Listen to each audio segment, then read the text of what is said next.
With almost 50 days left for the elections, it is a must to know what is going on in the country, and it is a must for you to decide wisely. Welcome to Lunchtime News on TV1. You're here with me, Sandro Satyajit. First, your headlines. Death threats to 2 officials of the Election Commission. A revelation from PAFRL. මේක ඊටාම බරපතල කාරණයක්. මැතිවරණ කල් දැමීමේ උපක්‍රමයේ එක කොටසක් හැටියට තමයි අපි දකින්නේ. PUCSL summoned to President's office. Chairman left out.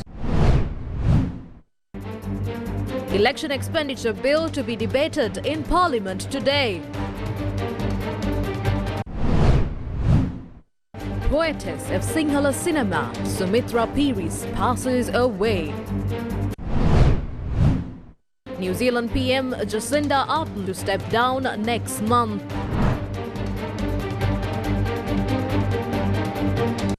Your news now in detail. We start off with some tragic news. Veteran Sri Lankan filmmaker Sumitra passed away on Thursday at the age of 88. She was receiving treatment at a private hospital in Colombo. Sumitra, born on the 24th of March 1934, was the first qualified Sri Lankan woman filmmaker and was known by all as the poetess of Sinhala cinema. She made a name for herself following the direction of the much-loved movie Gangadhara. Sumitra was married to the late, great Lester James Peris, who was considered as the father of Sri Lankan cinema.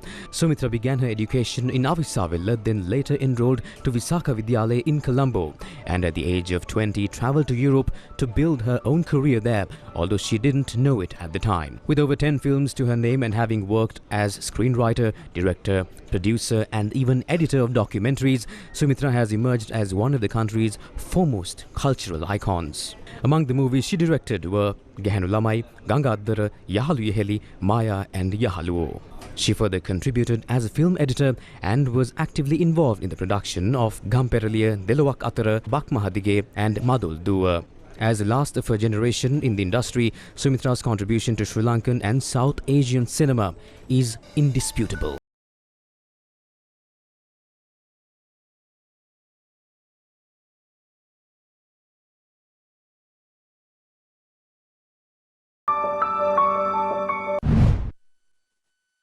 The Parliament expressed its condolence over the passing of Sumitra Peris.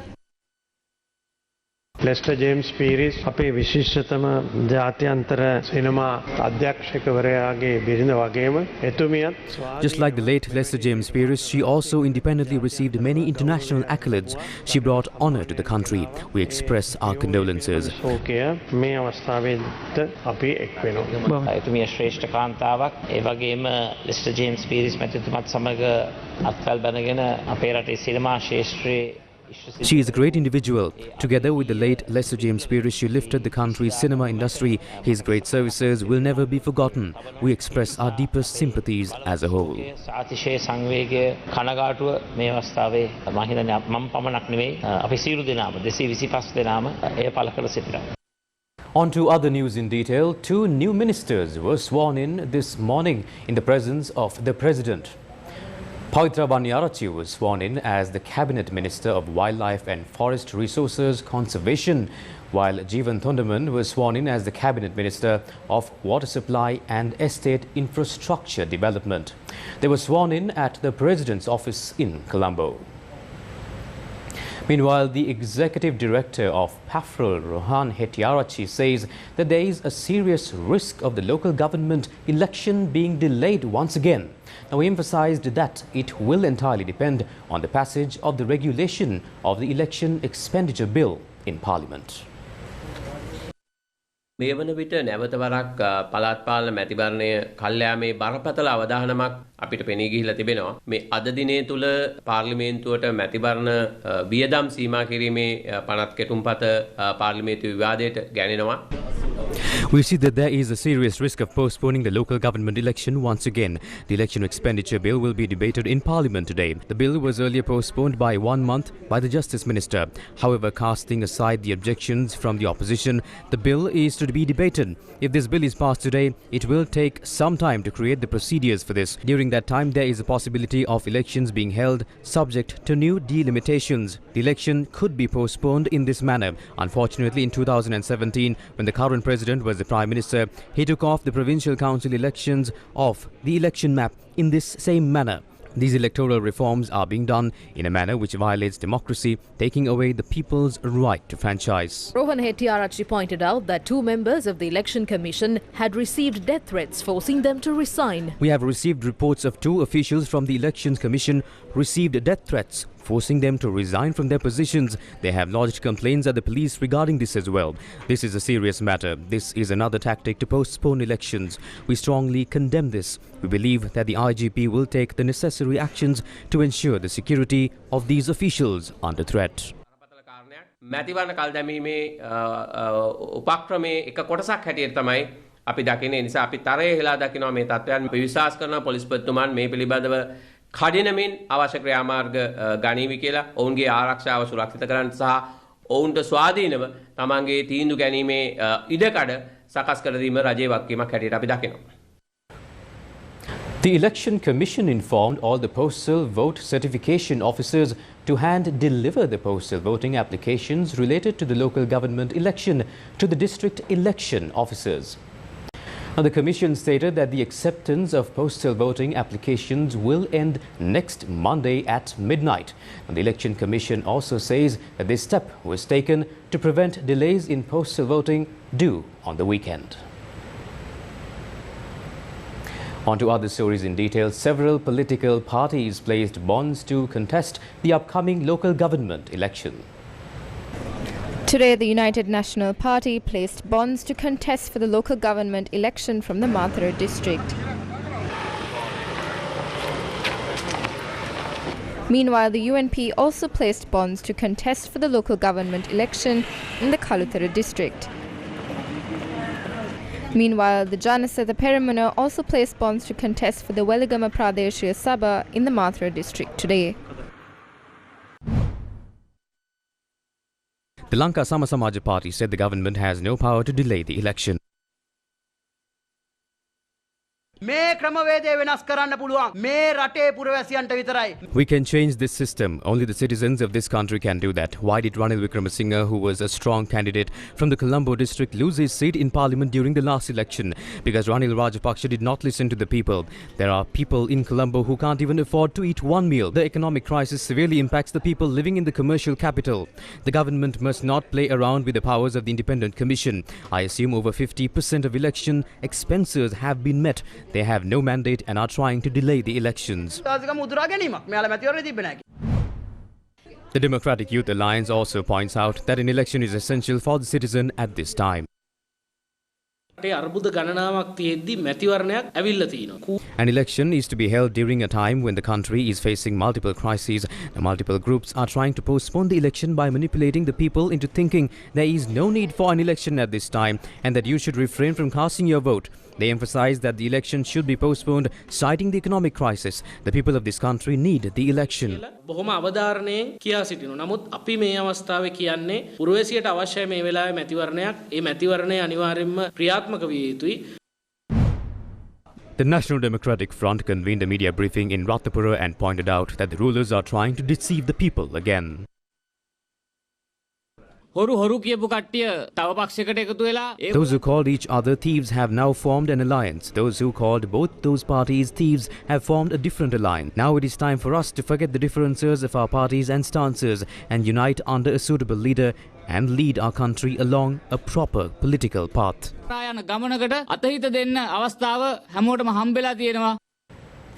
The lawyers of the National People's Power say that legal action should be taken against the Secretary of the Ministry of Public Administration who has committed an offence as per the Constitution. ආණ්ඩුක්‍රම ව්‍යවස්ථාවේ 104 වගන්තියට අනුව කිසිදු සාධාරණ හේතුවක් නොමැතිව මැතිවරණ commission සභාවේ As per the constitution, if there is any government official who fails to follow the provisions of the Election Commission without a fair reason, charges must be levelled upon such individuals. They will also be subject to a fine of not less than 100,000 rupees or 3 years imprisonment or both. We would like to tell the Attorney General that with the Prime Minister's statement, it was very clear that this was done without a justifiable reason, because the Prime Minister says that no such cabinet decision was made. So is Neil Hapuhinna writing these letters based on the cabinet decisions? Without even seeing the cabinet decisions, he orders to refrain from accepting bonds for the local government election. This is a huge blunder. The ordinary citizen cannot take this matter to courts. Only the Attorney General can investigate into the matter and file indictments. If the Attorney General is unbiased, he should set an example and interfere into the matter and launch investigations into this. Meanwhile, the regulation of election expenditure bill was taken up for debate in Parliament on Thursday. Now, opposition leader Sajid Premadasa noted that debating the regulation of election expenditure bill in haste is yet another attempt to delay elections. This is not a proposal that has the complete approval of the Committee on Parliamentary Business. Please note that this proposal was put forward by the ruling faction, citing that priority needs to be given to the programs of the government. The bill is presented without any agreement from the opposition. As per the UK parliamentary traditions, there needs to be certain importance given to the word of an MP. When the minister says the bill will be delayed by 1 month's time, and when it is changed the next day, he must provide an explanation for that. When the Speaker endorses his certificate for the bill, the deadline for accepting nominations will be lapsed. The deadline is on Saturday, and the Speaker cannot certify it before that, given the amendments that will be made. There was an issue on the matter. The government's position was that the agenda should not be changed. Therefore, I requested for a meeting among party leaders and a meeting with the Committee on Parliamentary Business to discuss the matter. Yesterday, the party leader met with the President, and the SLFP made it clear that the bill should not be delayed, and it has been discussed for a long time. MP Rauf Hakim alone opposed it. If there are flaws in the bill, the opposition MPs have the right to make any amendments. විපක්ෂයේ වුණ මන්ත්‍රීවරයෙකුට ඒ අයිතිවාසිකමක් තියෙනවා. අපි පාර්ලිමේන්තු නීතිය සම්මත කරාට ඒ නීතියට අනුරූපී වන පරිදි රෙගුලාසි හදාගන්න. Simply because we passed the bill, the Election Commission is not in a position to make the new regulations to meet the provisions of the bill.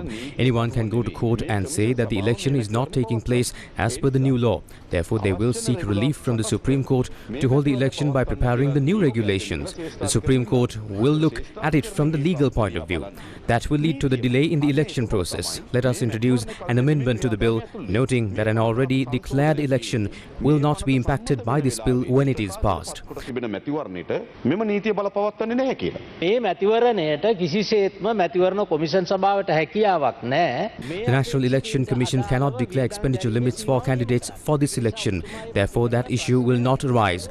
If the National Election Commission says it will take a month to prepare the regulations, it will only come at least 1 month after the nominations are submitted. The period to declare expenditure limits will be over by then. I will discuss this with the Prime Minister as well and respond. සැක සංකාවක් ඇති වෙන්නේ උපදේශකාර සභාවේ එහෙම වෙලා පාර්ලිමේන්තුවේ මෙහෙම වෙනකොටනේ. මේ අලුත් පනත පදනම් කරගෙන මැතිවරණය කල් දැමීමේ කූට ප්‍රයත්නයක් තිබෙනවා. ඒ කූට There is an attempt to delay the election by using the new bill. One leg of that attempt was presence of the President in Parliament. If you add the clause that this will not be applied to the local government election for which nominations have been called for, this debate will not be necessary. We will also raise our hands to it. 2 members of the Election Commission have received death threats for working for such elections. A police complaint has also been filed. Given such a situation today, this bill is being debated. The Election Commission informed the Supreme Court that it is ready to hold the election. However, they noted that the election will take place as per the existing laws. If this bill is passed, it becomes the existing law no matter what interpretation you make. Interpretations, මොන අර්ථකථන, observations, නිර්දේශ මේ සභාවට කිව්වා. The Public Utilities Commission of Sri Lanka said that President Ranil Wickremesinghe summoned its commissioners for talks. Now the meet is fixed for this afternoon and was scheduled to discuss the issues in the country's energy sector. However, the chairman of the PUCSL, Jacinda Arden, told Newsfirst that he was not invited for the meeting. In addition, the officials from the PUCSL have also been informed to appear before the National Council at 3 this evening. Now, the PUCSL's Jacinda Arden told Newsfirst that he will attend that meeting. Meanwhile, Sri Lanka's President Ranil Wickremesinghe said that the time is now for reconciliation and to solve all the issues of communities one by one. He was speaking at the 100th anniversary of the Awe Salon Jamiatul Ulama in Colombo. I think now is the time for reconciliation and Sahajivani. So we started by talking to the Tamils, the Sri Lankan Tamils, to look at what are the issues, how do we move towards reconciliation. And that first step has been taken and we are meeting the party leaders again. We've made a lot of progress in the discussions. We will also start discussions on how we integrate hill country Tamils with the rest of the society.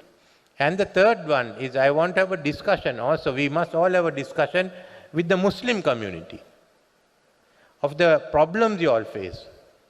What are the issues you face now? I think one of the good examples, you take 2018, the Digana riots, we have to talk about it. And we have to talk about 2019, the Easter bombs. All those have to be taken. What led to this? What are the issues? And that's not all. We'll have a discussion among the Sinhalese also. There are groups that are affected. Some are affected by caste, some are hemmed in, society doesn't accept them. So there are many, many differences there among the problems among the Sinhalese. This is why I want to establish the Social Justice Commission, which will also look at these long-standing issues. In the 75th year, that we will all look at becoming Sri Lankans and how we live in the country. Let us be strong as a nation, let the social justice prevail, let ethnic harmony prevail, and let's have a new economy which will enable us to be a very competitive economy, making us prosperous. On to other news in detail. Fitch Ratings has downgraded the National Insurer Financial Strength, also known as the IFS ratings, of 7 Sri Lankan insurers. Fitch Ratings downgraded the National Insurer Financial Strength, or the IFS ratings, of 7 Sri Lankan insurers following the recent sovereign downgrade and recalibration of the agency's Sri Lankan National Rating Scale. Fitch said that the 7 insurers' ratings have been maintained on Rating Watch Negative RWN. The recalibration is to reflect changes in the relative creditworthiness among Sri Lankan issuers following Fitch's downgrade of Sri Lanka's long-term local currency issuer default rating, the IDR, to CC from CCC. This was on the 1st of December 2022. A tragic story was reported where a man died of electrocution in the Patambuava village in Mahava after coming into contact with a protective fence that was set up close to a preschool. Newsfirst correspondent said that an electricity cable attached to a pole close to the preschool in the Patambuava village had fallen off and come into contact with the protective fence around the premises. Sri Lanka police said that the man had attempted to creep under the protective fence to drive away a group of monkeys that were in the preschool premises. The tragic accident had taken place at 7 a.m. on Wednesday morning. The deceased was identified as a 71-year-old father of one, a resident of the Patambuava village in Mahava. After the local residents informed the officials of the Mahava Electricity Board, steps were taken to disconnect the power supply to the pole. Investigations are currently underway. Global union body Industrial's affiliates in Sri Lanka are demanding that the country's debt is cancelled.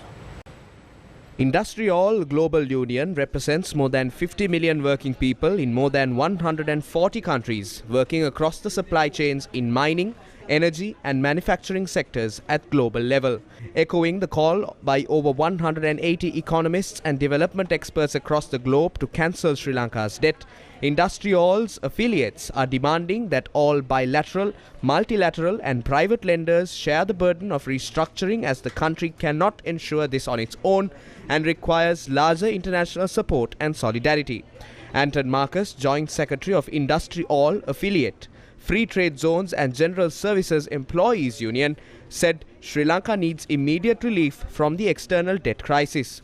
He added the IMF must reach out to the lenders and create a responsible forum to help the country, noting that the working class in Sri Lanka is in a pitiable state, while unfortunately the government has failed to provide any relief to the poor in the 2023 budget. In a solidarity meeting organized by IndustriAll, affiliates voiced concerns about growing poverty coupled with increasing malnutrition among children and school dropouts due to unbearable economic hardship. Affiliates demand that the government immediately withdraw indirect and direct taxes on all essential food items, halt tariff increases immediately on power and energy, establish a national tripartite council for economic reforms. IndustriAll Assistant General Secretary Kemal Ozcan said it is time for the international community to show its support by cancelling debts for a country where workers cannot afford 2 meals a day, as the spiralling cost of living weighs heavily on them. Meanwhile, the Permanent Under-Secretary of the Foreign, Commonwealth and Development Office of the United Kingdom, Sir Philip Barton, met with the Sri Lankan Foreign Secretary in Colombo. Secretary of the Ministry of Foreign Affairs Aruni Wijewardena and Permanent Under-Secretary of the Foreign, Commonwealth and Development Office of the United Kingdom, Sir Philip Barton, held a constructive bilateral engagement on the 75th year of UK-SL diplomatic relations. Foreign Secretary Wijewardena briefed the UK Permanent Under-Secretary on current developments in the country and the government's plan for 2023 as a year of socio-economic stabilisation, reconciliation and recovery. Permanent Under-Secretary Sir Philip Barton encouraged Sri Lanka's efforts and reiterated the support of the United Kingdom in this regard. Both sides reiterated their mutual interest to initiate a Sri Lanka-UK dialogue in the first quarter of 2023 with the view of elevating the existing multifaceted engagement and to work towards achieving tangible results through a result-oriented approach on several areas of mutually beneficial cooperation.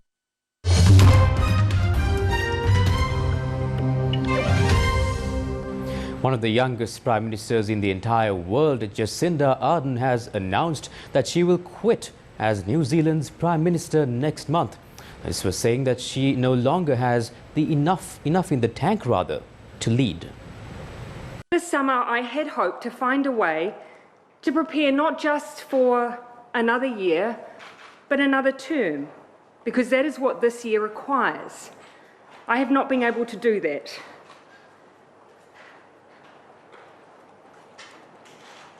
And so today I'm announcing that I will not be seeking re-election and that my term as Prime Minister will conclude no later than the 7th of February. This has been the most fulfilling 5.5 years of my life, but it has also had its challenges. I know what this job takes, and I know that I no longer have enough in the tank to do it justice. It's that simple. I know there will be much discussion in the aftermath of this decision as to what the so-called real reason was. I can tell you that what I'm sharing today is it. The only interesting angle that you will find is that after going on 6 years of some big challenges, I am human. Politicians are human. We give all that we can for as long as we can, and then it's time. And for me, it's time. She will step down as the Labour Party leader no later than the 7th of February. There will be a vote in the coming days to determine her replacement. New Zealand will hold a general election on the 14th of October. Arden became the youngest female head of government in the world when she was elected Prime Minister in 2017, aged 37. And a year later, she became the second elected world leader to ever give birth while in office. She steered New Zealand through the COVID-19 pandemic and its ensuing recession. The Christchurch mosque shootings and the White Island volcanic eruption. That's a wrap, and here's a quick reminder for you to watch The Brief at 30 throughout the evening for accurate news in brief. Bringing you the news from the news desk, I am Sandro Sapijit. Take care.